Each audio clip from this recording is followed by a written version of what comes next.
Assalamualaikum.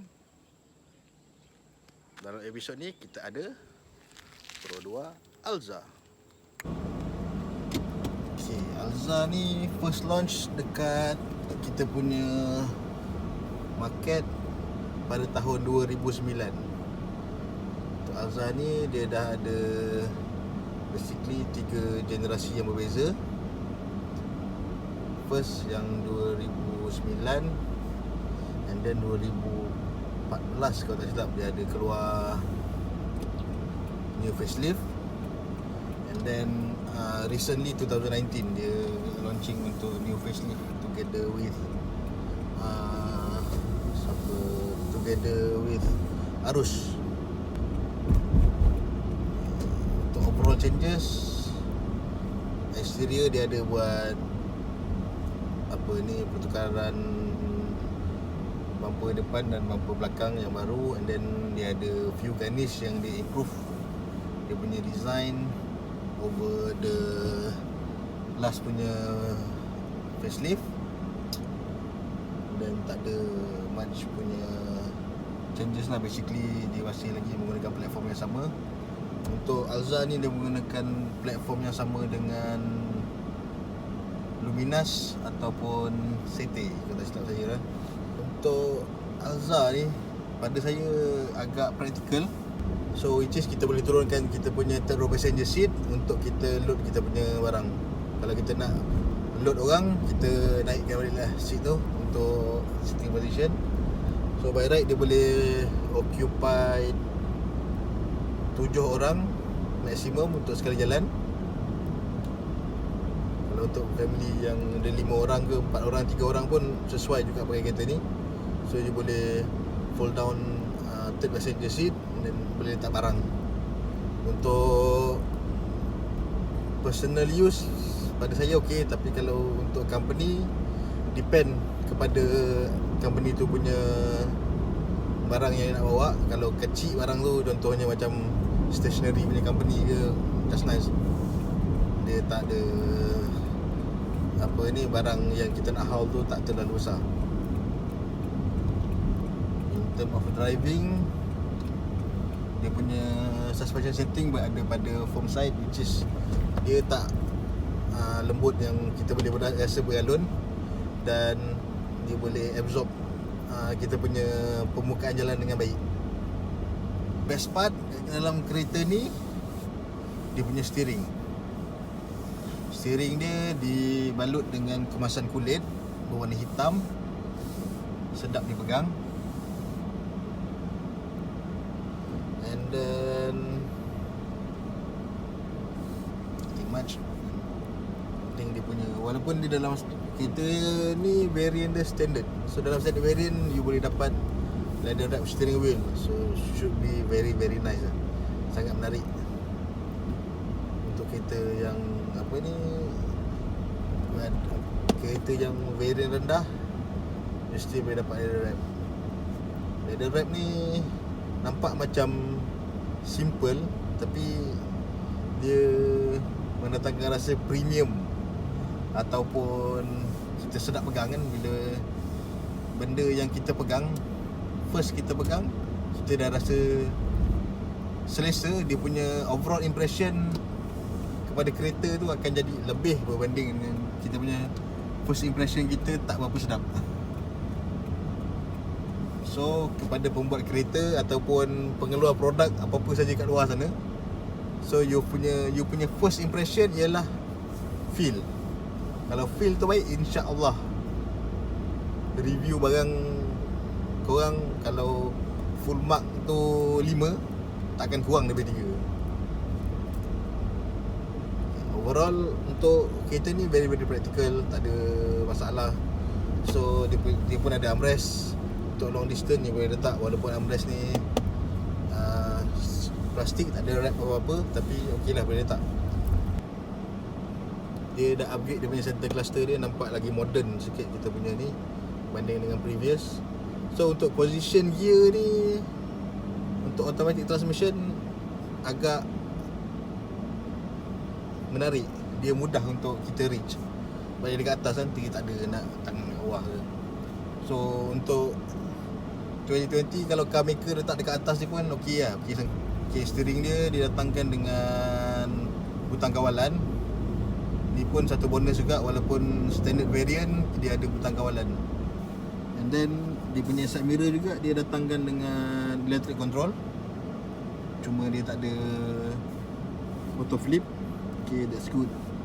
Senanglah kita nak adjust, kita tak perlu nak buka tingkap sana, kita nak manually adjust, kita boleh adjust through button, kita boleh tengok semua lah. Okey, cuma satu je yang saya agak kurang selesa dengan dia punya infotainment system ni, dia tak menggunakan what they call toggle yang kita boleh pusing-pusing, yang kita boleh laras untuk dia punya suara dan untuk suara lah, basically untuk volume kita boleh adjust macam tu. Tapi however tu pun bukan big downfall untuk kita nak kata kereta ni tak best. Okay lah, untuk kereta entry spec standard, kita boleh dapat ada Bluetooth feature, kita ada USB.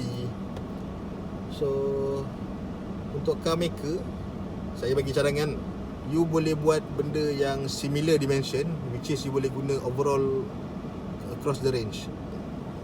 Macam head unit ni, dia pun akan membawa kepada amortization value yang kalau you pakai benda yang sama, amortisasi akan cepat habis. So basically you punya ROI pun cepat. Jadi you nak buat improvement, untuk next improvement is good.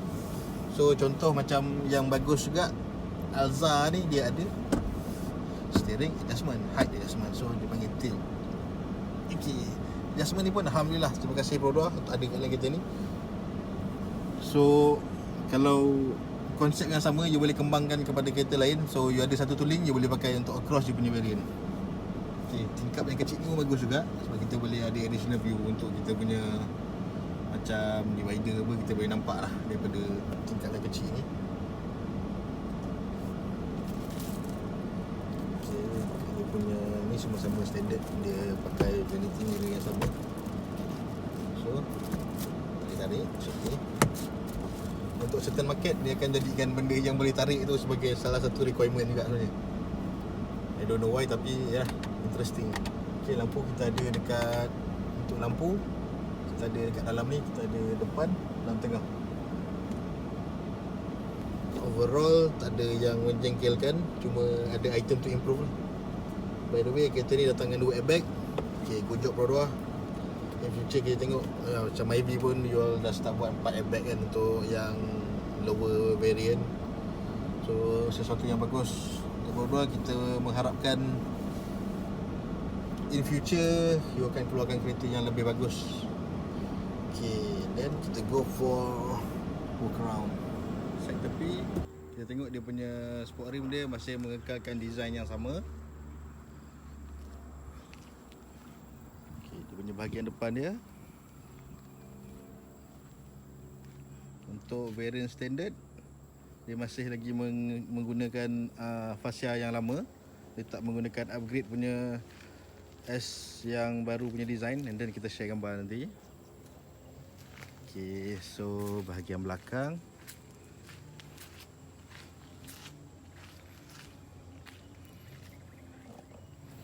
okay, ini dia bahagian belakang Pro2 Alza.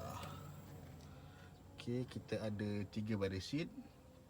Pertama, baris kedua dan barisan yang ketiga. Barisan ketiga dan kedua kita boleh lipatkan untuk bagi ruang yang lebih luas. Okay, tak ada apa-apa yang berbeza dengan previous punya model. Okay, kita tengok dia punya ruang dalaman dia. Okay, ini dia punya seat. Dia punya headrest dia boleh dilaras. Boleh memuatkan 3 penumpang di row yang tengah ni. Ruang kaki pun cukup. Dan dia punya special dia boleh bergerak ke depan dan ke belakang. So, tapi cuma kalau kita bergerakkan dia habis ke belakang, ruang kaki untuk orang belakang sangatlah limited.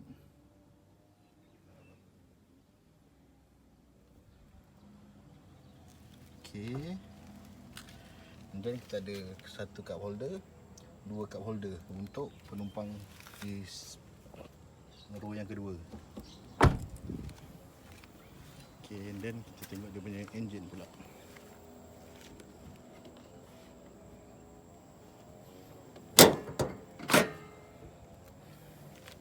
Okay, ni dia punya engine 1.5 3SZVE menggunakan DVVT punya konsep.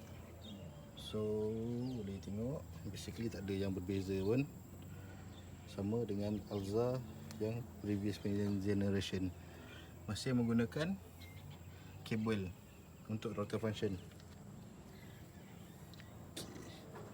Top. Jom kita tengok ruang dalaman dia untuk bahagian penumpang hadapan dan pemandu. Okay, yang ni dia punya segment adjustment switch. Okay, armrest tu dia boleh diturun dan dinaikkan. Okay, design baru untuk head unit dan leather wrap steering wheel. Okay, untuk pemandu dia ada 1 cup holder, dan untuk passenger side pun ada 1 cup holder. Okay, sekian saja untuk review kita hari ini. Terima kasih kepada owner yang bagi pinjam Alza untuk kita review. So, jika terdapat sebarang carangan atau pandangan, sila letakkan di ruangan komen di bawah. Terima kasih menonton. Assalamualaikum. Dark South in this for real, man. Dark South in this for real. Represent convict, straight out of jail. See you heard? Yeah, baby, baby.